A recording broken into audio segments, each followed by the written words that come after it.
My name's Paul Everard. I'm the Apprenticeship Recruitment Manager for Pathway. My role really comes into play after we've actually engaged with employers and received their vacancy specifications.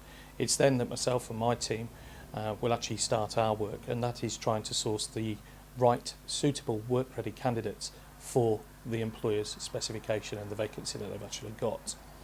How that happens is we will advertise the vacancy on various websites, including apprenticeship vacancies through NAS and one or two other websites as well, to actually source candidates, but also look at our database, see what we've actually got in place already of maybe suitable candidates. And then once we've actually received the applications, we vet those applications, any suitable candidates that we think from the CVs that we've actually received. We will then talk to those candidates, say you applied for this particular role, explain to them exactly what that is. More importantly, explain to them what an apprenticeship is, because some of these young people don't understand what an apprenticeship is and what their commitment is, what they will be paid, and the opportunity that it's actually giving them to get their first, if you like, real work placement. Then once we've actually done that, if we're happy, we'll bring them in to actually meet them face to face. And the reason we do that is, one, so that we can actually see what they're like, how they present themselves, how if they present themselves well, then they're probably going to be able to do that with the employer. But also as well, more importantly, is to see if there's any issues or anything that we can actually help them with as we move on. So it may well be, you know, that we need to give them some advice with regard to their CV. We may well need to give them some advice with regard to interview techniques.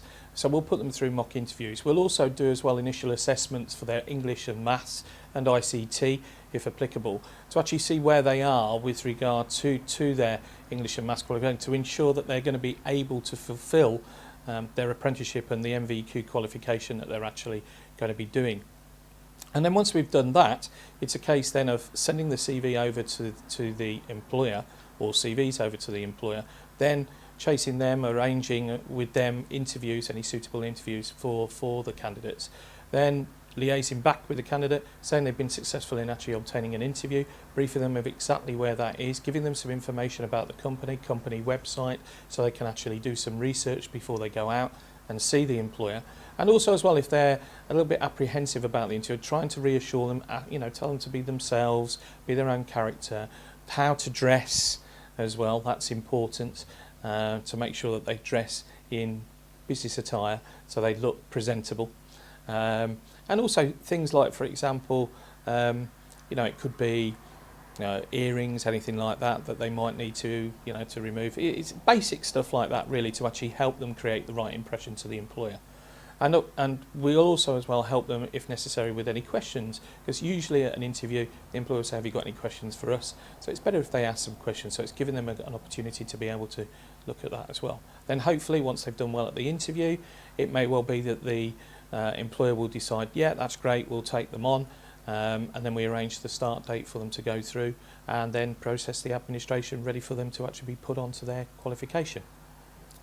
And that really is the job of the apprenticeship recruitment team.